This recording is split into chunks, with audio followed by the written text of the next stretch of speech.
Are you tired of feeling overlooked and underestimated? Hi, I'm Tammy North, the Introverted Executives Coach.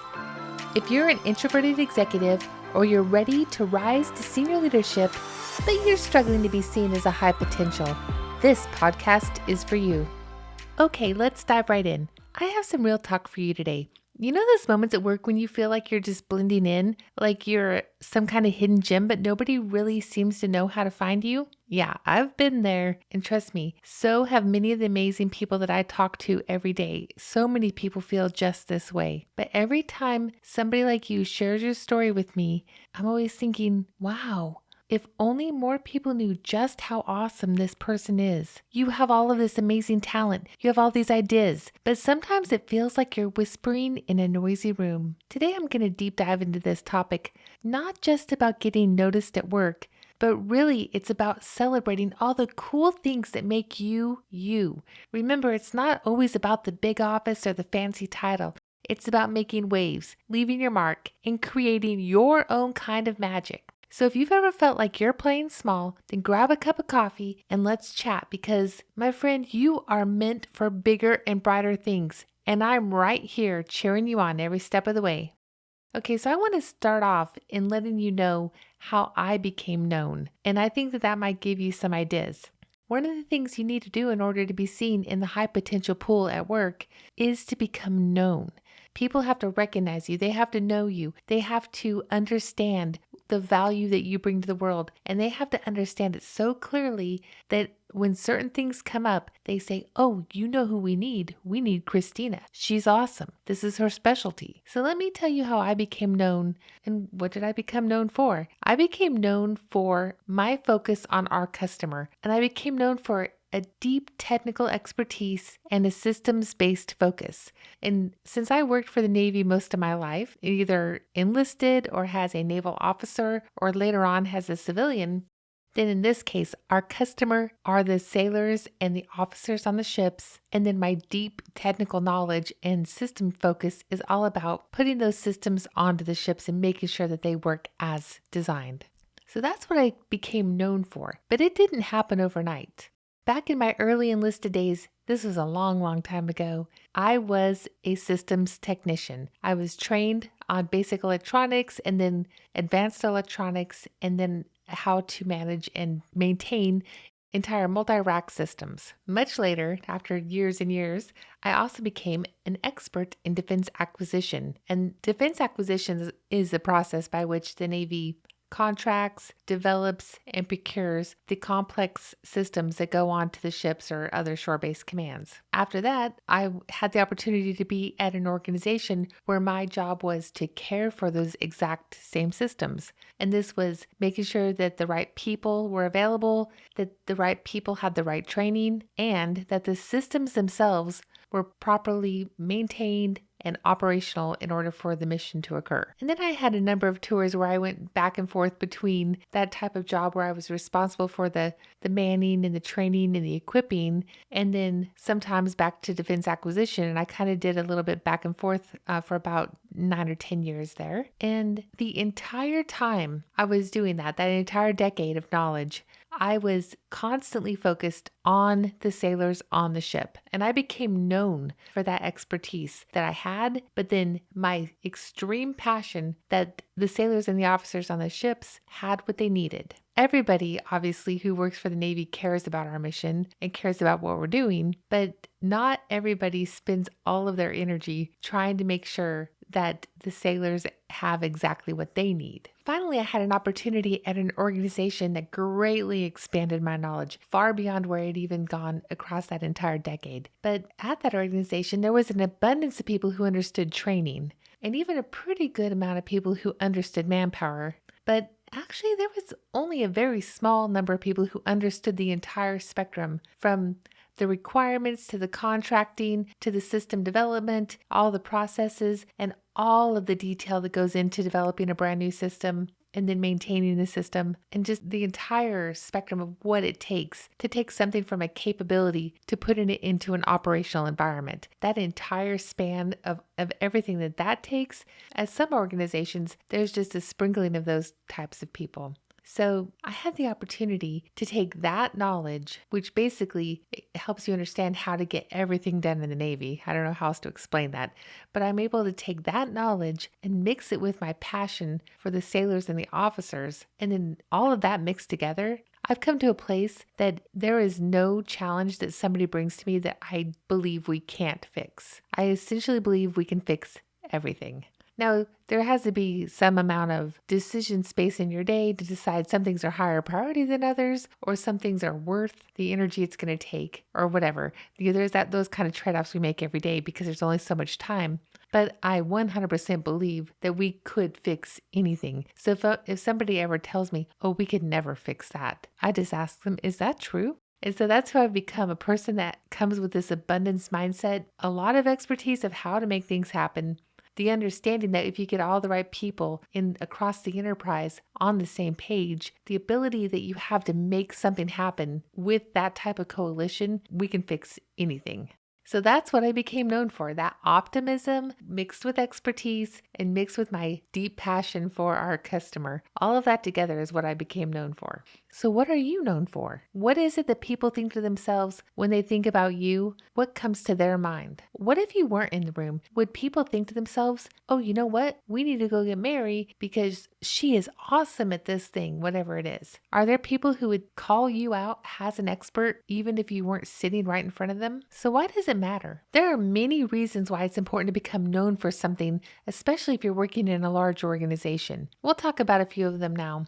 One is if you are known, it will help you get ahead. When you're known for certain skills and expertise, you are more likely to be promoted and you're going to be given more opportunities. They'll just come naturally. When you're known for something, it will help you build relationships. When people know you and they know what you do or what you're awesome at, then they are going to want to work with you. They're going to pull you into projects.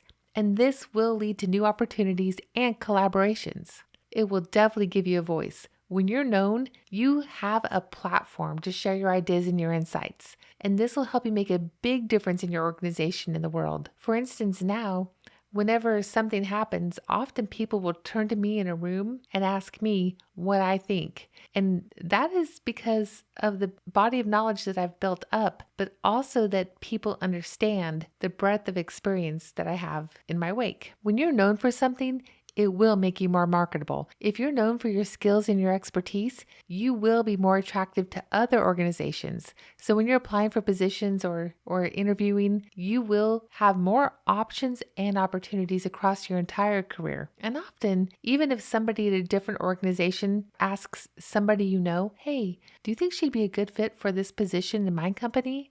And often, if you are very well known as having some expertise, people will say, oh yes, she can do this, this, this, and this. And they'll just start singing your praises, even if you're not there. And it will definitely boost your confidence. When you're known for something, you'll get that sense of accomplishment. And when you walk in a room and people start talking about something, maybe they talk about two topics you don't really know, but the second they start talking about the topic you are an expert in, you will light up and people will notice that. And it'll be very easy to engage in the conversation and have a collegial conversation that people will love. If you are willing to put in the work to become known for something, you will definitely become more valuable across your entire career. So how will you know if you aren't known? Is there a way to know if this is a problem for you? Well, there's a few signs that you might not be known in a large organization. For example, if people don't know your name, this is one of the most obvious signs. And granted, sometimes people just don't do a good job of learning people's names because that's kind of human. However,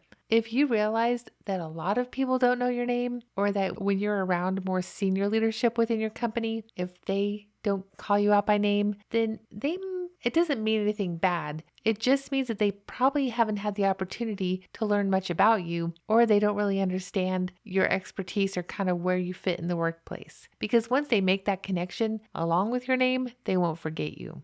And if you're finding that you're not being invited to important meetings or events, it could be a sign that people don't see you as somebody that must be in the room. So maybe they'll invite you because they think, oh, she's in this position, we should invite her. Or they might think, oh, we can't have this meeting without her because she's the key to this piece of the project. We have to have her there. And that's a different thing. So if you find that there are meetings happening and you're still sitting at your desk and nobody seems to even care, it might be a sign that there's opportunity for improvement. If you say ideas, if you have ideas and you speak up and about them, but nobody really pays attention, or if you submit ideas, maybe you email them or put them in the Slack or put up a white paper, but nobody really takes any action, then that is a sign that people may not value your contribution. But once people start understanding the type of expertise you have and your superpowers, when you submit ideas, they will think, oh, she knows. She knows this and that. I better read this paper. I bet it's awesome.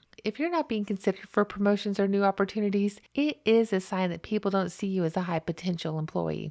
And the high potential employees, they are the ones that are making the big impact. They're the ones that bring the value to the table. They're the ones that everybody see clearly what is special about them. And then if you feel like an outsider, or if you feel like you don't really belong in your organization, it is a sign that you might not be known, or you might not be building those connections or relationships to the people around you. So what can you do if you think, yeah, I kind of heard some of my own realities in that situation there? Well, there are some specific things you can do to become known, especially if you work in a really large organization or corporation or a large nonprofit or something. Well, you can discover your niche. There is something that you are good at. There's something that you're better at than everybody else. So what is that? It might be something you really care about. And this is kind of where you get to pull your passion into your work. All the people on Instagram saying, oh, follow your passion. That may not be realistic for many people, but what is completely possible is wherever you are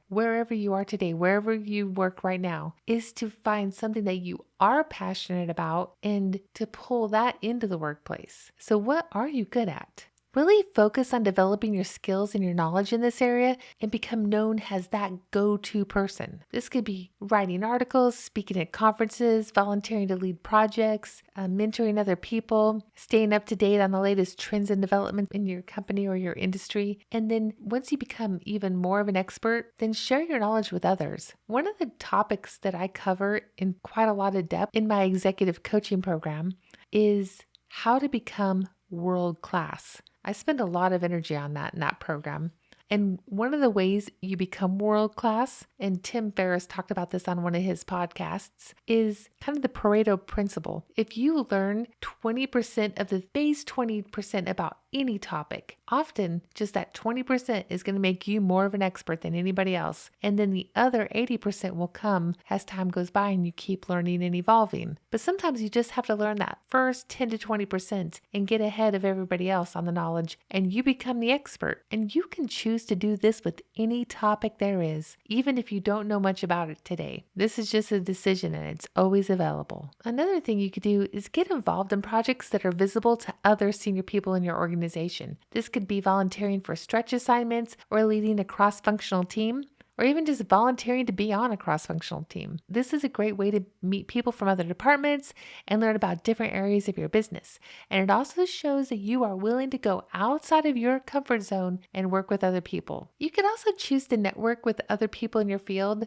Now, I always say you can rise to senior leadership without networking. And when I say that, what I mean is networking in the way that a lot of people think about it. Going to big conferences and shaking everybody's hands and having those 5-second conversations. I know for introverts, we want those deep, meaningful conversations. We really want to dig into a really great topic. But often in those kind of places, you just shake hands and you say a bunch of small talk and people give you their card and it's exhausting. But you can choose to build relationships across your organization, across your industry. And I'm talking about the really nice, deep relationships where you really get to know somebody. You've sort of become friends with them. You know that they can count on you and you can count on them. Maybe there's somebody you really admire. Why don't you ask them if they will be your mentor? Or maybe if they're more of a peer level with you, then invite them to coffee. And just see if you can actually, get to know them a little bit better. And doing things like that, you will actually start to build up over time. You'll build up a whole network of people who are your kind of people. And after you do that kind of work, you will be more likely to be heard. Definitely, you could volunteer to be a mentor or a sponsor for somebody. Helping other people succeed is a great way to build relationships, and you will make a positive impact on your organization. And trust me, when people you're mentoring within your organization talk to other people, they'll say, oh my goodness, yeah, my mentor is so and so, and she's awesome. And then they will actually sell you as well. That's the kind of thing where you're sponsoring them. But trust me, I have several mentors in my life, and I always say, I'm like, oh, so and so. Oh, yes, he's my mentor. He's amazing. And I say, or she's my mentor. And I always say all the good things. So I always spread happiness and joy about the people who mentor me. I wouldn't be where I am without them. And I'm so thankful for them. But I also know that they often in their day-to-day life say nice things about me as well. And definitely make sure that you're being visible and accessible. Make sure that people know who you are and what you do. Don't be afraid to speak up in meetings or share your ideas. And one thing I started doing maybe in the past, maybe 2 or 3 years before I actually was promoted to an executive level position, I started getting a lot more bold, where if I saw somebody that I knew was a senior person, I would walk straight up to them. If they were maybe before a meeting and they were kind of lingering about, waiting for things to get going, I would walk over and introduce myself to them and say, hi, I haven't had the opportunity to meet you, but I know who you are and you're very impressive. And I just wanted to, something like that. And I would just go introduce myself to people. And now those people know who I am and they remember me. And I think that might have had something to do with the ultimate place I ended up in. Definitely work to grow your self-confidence. Self-confidence is believing in yourself and your abilities and your ability to figure things out. If you don't believe in yourself, nobody else will either. And this right there, that work of learning how to be more self-confident is definitely work that I cover in my executive coaching program. And I think it's some of the most important work there is. And then definitely be positive and enthusiastic. And I don't mean like Mary Sunshine or, Pollyanna. I'm just saying people are drawn to people who are more positive and very passionate about their work. People who are really kind of like, let's dig in and let's get to work and let's get this done. I'm in. Are you in? Those kind of people. And it doesn't have to be super sunshine, but it's definitely better than being a lump on a log. So every day we have a choice of how we walk into the day. And the more often you are able to be a little more enthusiastic, a little more energetic, bringing that energy that people want to be around, the better it's going to work out for you. You know me, I have an activity for you to get you started this week. I want you to choose 2 to 3 ideas from this episode, two or three things that we talked about, and begin to implement them.